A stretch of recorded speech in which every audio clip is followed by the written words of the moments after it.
Ukraine and Russia have agreed to exchange prisoners of war who are severely wounded, as well as those under the age of 25. The announcement was made by Ukraine following a second round of direct talks between both sides in Istanbul. Meanwhile, Turkey's President Erdogan has said Turkey will take steps to arrange a meeting between Putin and Zelenskyy. For more on this, I'm joined by Ukrainian MP Yulia Klymenko. Yulia, so glad to have you on the show this evening. Thank you for joining. Kyiv and Moscow have agreed to a prisoner swap after the peace talks in Turkey today. Is this a positive step forward between Russia and Ukraine? Hello from Kyiv, and thank you for hosting me. Yes, it's a positive step. It's one of the probably 100 steps we need to do to get into the peace talks. But it's just one small step at this point of time.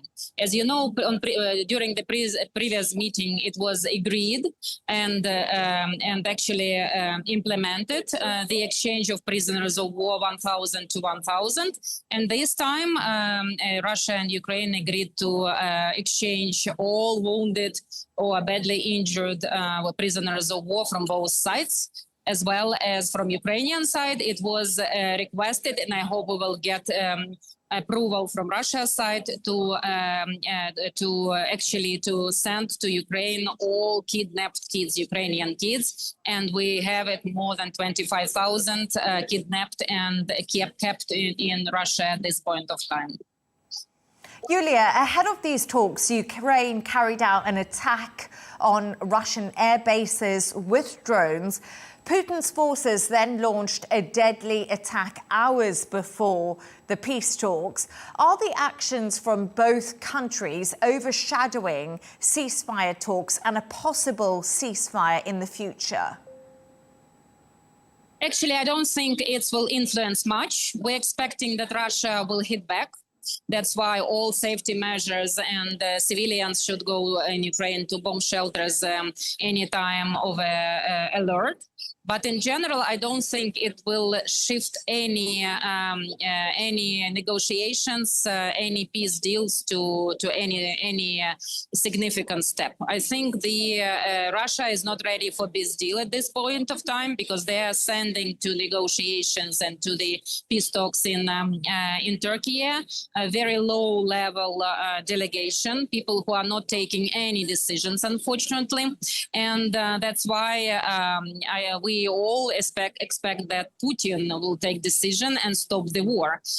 But Ukrainians in general do not believe this is the case at this point of time. So probably the international community should put more pressure on Putin so he take this decision, stop his troops, withdraw his troops from Ukrainian territories and stop the war.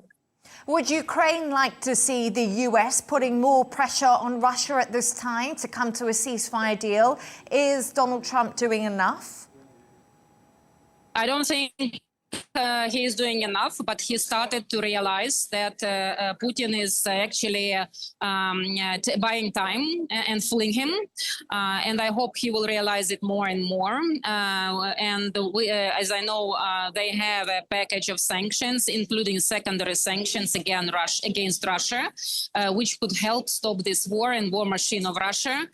So we hope that US will put it forward, will push it, as well as our European partners and other partners will join or put their own sanctions, including secondary sanctions, into Russia. Because Russia, honestly, will stop the war only when they will have no money for the war. For that, they need to stop export of oil, gas, resources, as well as close possibilities to import spare parts for producing weapons. Unfortunately, this is not the case at this moment, and we are working hardly that sanctions should be imposed, and Russia, in this case, could stop the war.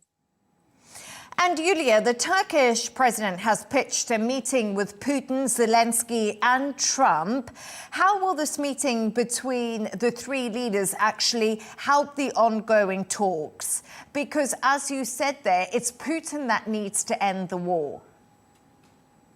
I think if Erdogan and Zelenskyy can bring arguments for Russia to these discussions and talks, and Putin will listen to it, maybe it will change his mind. But Putin is the only person who can stop the war, and he is a decision maker in peace negotiations, peace deal, and stopping the war. So the only person who can do it, it's Putin. But we saw that Putin already request meeting with Zelenskyy, and he didn't show, basically. So he didn't come.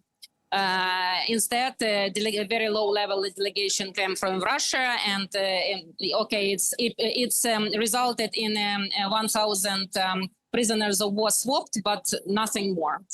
So I think the only person who should be convinced, must be convinced, and must take decision, it's Putin. The ball on his side. As peace talks between Russia and Ukraine appear to keep on going around in circles, the fighting is raging on. Yulia, what exactly is life like in Ukraine right now? The life is, we are all the time, we have air raids, air alerts, and we are going to the bomb shelter, my kids and myself sleeping in the basement basically all the time. We have these air alerts.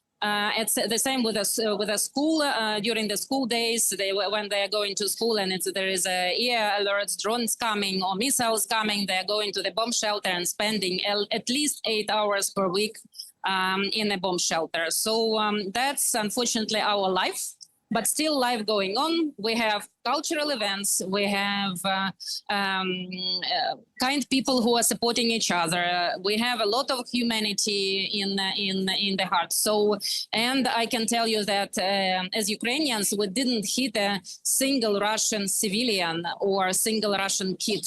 And that's yesterday, the big attack for more than 30% of bombers, jet fighters of Russia, but not a single civilian or single kid or single woman was injured or killed during this attack. So we are fighting as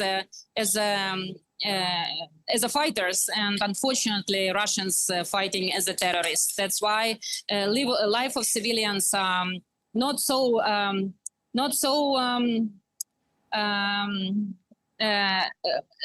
how to say it, not so happy that it could be. Yulia, thank you so much for joining me. I appreciate you having on the show.